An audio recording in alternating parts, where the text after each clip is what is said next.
এলাকায় আমার কোনো দাম নেই, কেউ আমার নামটাও মনে রাখে না।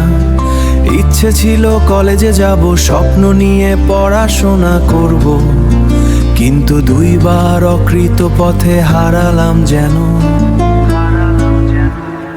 চারদিকে সবাই এগিয়ে গেল, আমি শুধু পিছিয়ে রইলাম।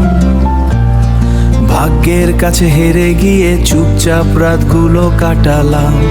খালাতো ভাইও আজা আজা কথা বলতে চায় না আমার সাথে, মনে হয় আমি বোঝা হয়ে গেছি সবাইয়ের এই ব্যস্ত জীবনে।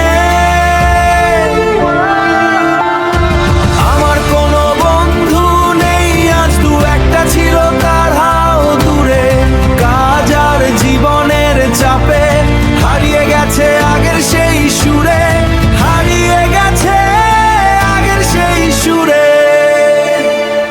আমাদের ব্যাচের যত বন্ধু ছিল সবাই বিদেশ চলে গেছে, যারা এখনো এখানে আছে স্বার্থ ছাড়া কিছু বোঝে না যেন। চায়ের দোকানের আজ অনেক ফাঁকা লাগে, পুরনের হাসিগুলো শুধু স্মৃতি হয়ে পাশে থাকে। শুধু চাচাতো ভাইদের সাথে এখনো একটু যোগাযোগ আছে, তাদের সাথেই মাঝে মাঝে মন খুলে কিছু কথা বলা বাঁচে।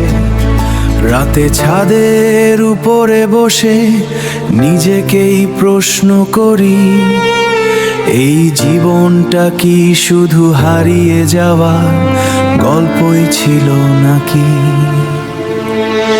আমার এলাকায় আমার কোনো দাম নেই, তবুও স্বপ্ন দেখি মনে, একদিন হয়তো আমাকেও চিনবে সবাই অন্য পরিচয়। আজ আমি একা হলেও একদিন সময় বদলে যাবে, যারা অবহেলা করে তারা একদিন খোঁজ নেবে, তারা একদিন খোঁজ নেবে। আমার কোনো দাম নেই।